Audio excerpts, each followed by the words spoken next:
It's been 10 years of the private sea. How does that make you feel?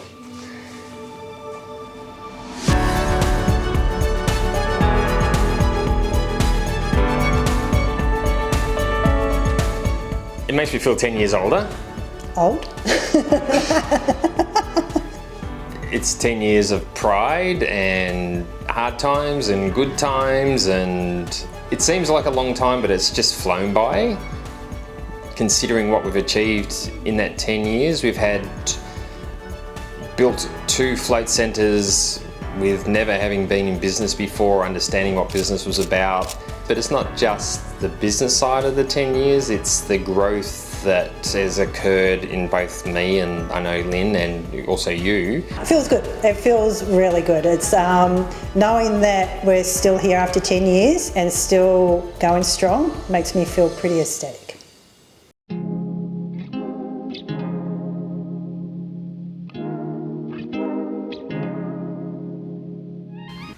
Only half of all businesses last past the first 5 years.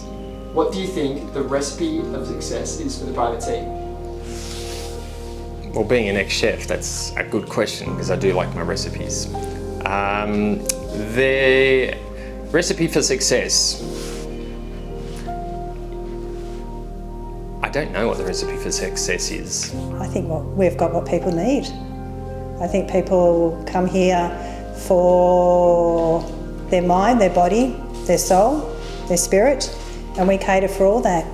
I think we just struck upon something that was starting to come into vogue, that people realised and needed, and we just had the right combination of equipment, ideas and the dream, I think, was the big thing that really pushed it. But then on top of that, the icing on that cake, if you want to make it, was family orientated. Just us being us. You know, people come here because they say it's such a family environment, or the people are lovely, and this is not blowing my own horn, but we get this a lot. It took a while for us to understand what and how to run a business, but what got us off the ground and has kept us here today is who we are and how we act, which is just as a family. So when people come in, they receive that too. At the moment, everyone's leaning towards helping themselves, and this is where we're at. We're here to help people, and people who can see that. A secret of success in business is don't try and be a business person, just be yourself, like from the B movie.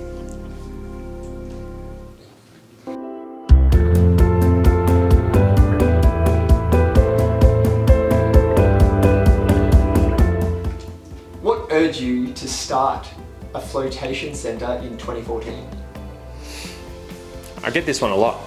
And it wasn't just me, it was Mum and I, and we've been married 38 years now, and we have always known that we were going to start a business. Didn't know what it was going to be. As I said, my background is cooking, and we thought it would be a cafe style thing. And then you went and had a float, Tom, and came back and told us about it, and we started doing a couple, and then from there it went from let's do a float tank in our garage and have friends and family come pay us cash to, hey, you know what, there's a place, let's go and rent it and build it. I went for my first float maybe in 2012 or 2013, and I raved about it. It was an awesome experience, but I would not have expected Mum and Dad to take it upon their own and sign a lease 3 months later. You signed the lease of the first float centre. Mm-hmm. What were you thinking? I don't think we were. To be honest, we just, it was just a gut feeling, and we just thought, let's just do it. As we had that belief in ourselves and what was going to be. Take a breath, and then we just went with the flow, and that was it. Yeah, that's what basically got us to where we are today.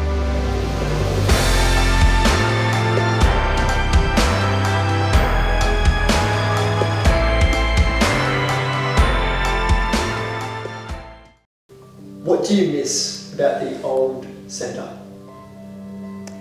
It was very simple and easy back then.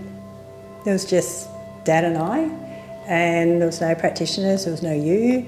It was very easy. Well, it was easy for me. I wasn't an owner then, so I could shut the door at night and shut my mind off completely, and now it's a much more involving process being part of the business, but I wouldn't change that for the world. I love what I do and I love what we bring to Mornington. A few things. It's our first baby, so there was that, producing it from a crappy old rundown vet surgeon with broken windows and dog crap in the floor, which is really what it was, to a place where everyone walked in and went, oh yes, actually feels really calming and nice. So just having the satisfaction of seeing that come to life. Yeah, it was just simple.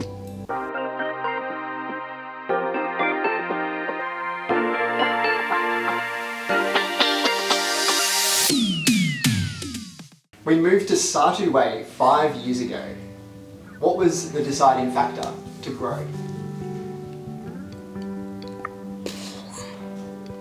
Dad. Dad. I think I pushed it. There was consensus that we were sort of outgrowing. We'd used every inch of 339 Main Street. We both could see that there was a bigger picture. There was more that the deciding factor was that the actual business was growing and it needed to grow. And I just felt there was a need. More so Dad's idea was the bigger play. And that dream that we had at the start grew while we were at 339 Main Street, the first place. So we knew that we could do bigger and better things. I couldn't see the vision that to start with.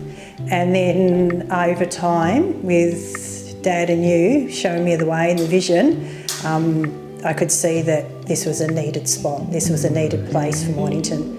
When we saw where we are now at 3 Satu, it was just a big empty shed and it scared the crap out of us, but we could still, like we walked into that old crappy vets, we could see what it could be, and here, again, we could see what it could be. So that's when we went, we could do it. And from there, a few months of poring over a graph sheet, just trying to figure out exactly where everything's going to go and putting it all together and keeping the same flow that the old place had, which again I think we've done. So yeah, it was an understanding of we need to grow, we can't do anything else where we are, and also pushing that dream a little bit further. It's just moved organically and been a good move.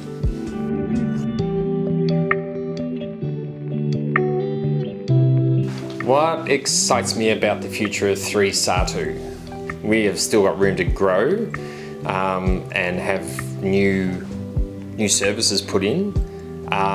The fact that we're still not scared to rip out a float tank and put something else like a hair salon in. The fact that the people that come and use our services still walk away with that sense of amazement that they had when we first opened the doors at 339 Main Street. The passion that we still have as a family and how we work together still, I think is a major key in this place. And I don't think that's dwindling. I think they're the things that I think will see this place move forward still. I think the thing that excites me most about the future of this place is where it's going to take me on a personal level. Already I can see and feel how much I have grown and how much I just understand a lot more about everything, about the world, about myself, about people. But I hope that continues as the years go by, as the centre grows and as we press forward into the future. What excites you about the future of the centre? What excites me?